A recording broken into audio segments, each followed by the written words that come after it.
This clip is brought to you by SaveWithConrad.com.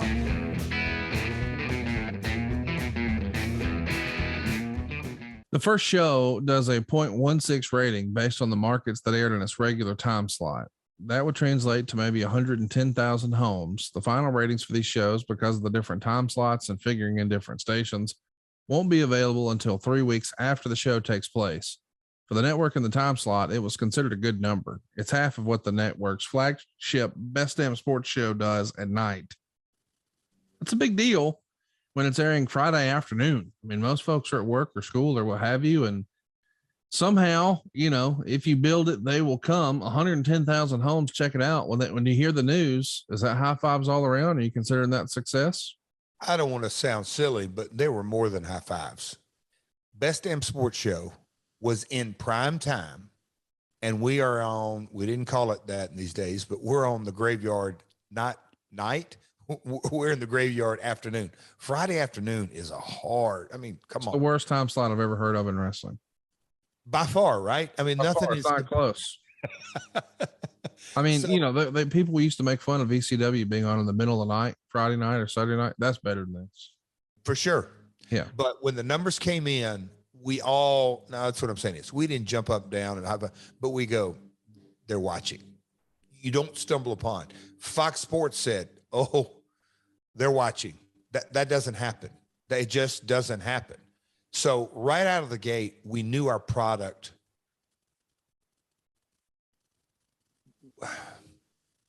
Because it sounds silly to say we came out on fire. We came out much better than respectable. But here's the word. We came out of the gate with a boatload of hope attached to it. Yeah, the optimism's at an all-time high. That we knew, okay, they came to watch this. Now, of course, what are we going to do week 2, 3, 4, and 5? But coming out of the gate, we were waiting on pins and needles. What's that number going to be? It's going to sound tidy because it's Friday afternoon. But what did they do? And that's, you see, YOY, that's year over year. WOW, week over week. What did this time slot do before you got there? That's the magic bullet. That is what, to this day, okay, Raw, if Raw's not on the air and we put in a movie that we already own, what's that number? That movie may get X amount of viewers. Raw in there gets X amount of viewers, or Dynamite, or whatever it may be. We knew that what they were putting in the air, it was called an asterisk. It didn't rate. So we came out of the gate and did well. I want to mention it's reported that after 3 weeks, the show is averaging a 0.25. And somewhere in here, Dixie Carter makes the decision that the company's not going to release ratings. And she makes this decision after just the first 2 weeks. But it's also written that, quote, Carter was in Los Angeles this past week meeting with FSN officials, attempting to get a TV slot upgrade because the ratings started out so strong. Two things. A, why were you not releasing the ratings? Did you just assume it becomes a talking point and a comparison that you don't really want, which is what I would assume? And B, do you remember this being the case that Dixie thought, hey, the ratings were good, so why don't y'all sell us this same deal at a better time slot? Is that the way you remember that? First question, comparatively speaking, I mean, Raw, maybe 4 million, 5 million homes on Monday, whatever. The comparison was going to be ridiculous. Yes.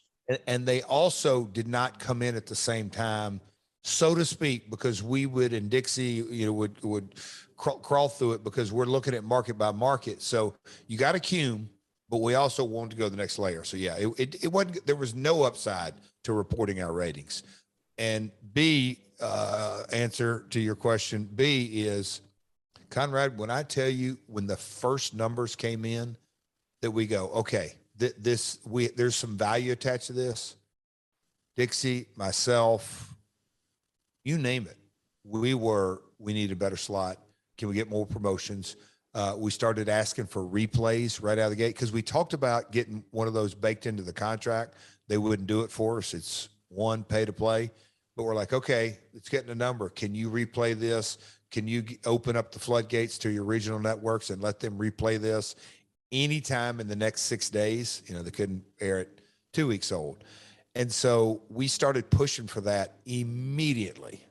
Did you think there was a chance you could get a better deal, like financially, like maybe, you could do a better barter deal? Or did you know, well, I got to ride this out for 52 weeks, but maybe we can get a better day part?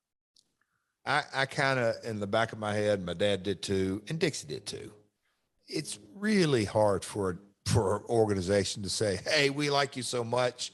Here's your money back." No, I agree. I mean, but hey, we got something here. Let's see if we can leverage something. Yes, we started pushing immediately. That's why I was wanting replays, and maybe, but again, I'd maybe a month in, maybe not even that. Once I kind of understood the programming model, that you're literally getting 10, 12, 15 regional networks to play ball with you, and some folks just can't, that I knew the replay schedule, although it wasn't going to be consistent.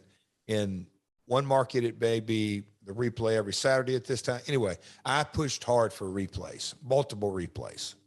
Hey, it's Conrad Thompson. Thanks for checking out the podcast here on YouTube. Be sure to hit the subscribe button and the notifications bell so you get a notice anytime we upload some new content. And go save yourself some money right now. If you're in a 30-year loan or you have credit card debt, it's not a matter of if I can save you money. It's a matter of how much. Find out right now for free at SaveWithConrad.com.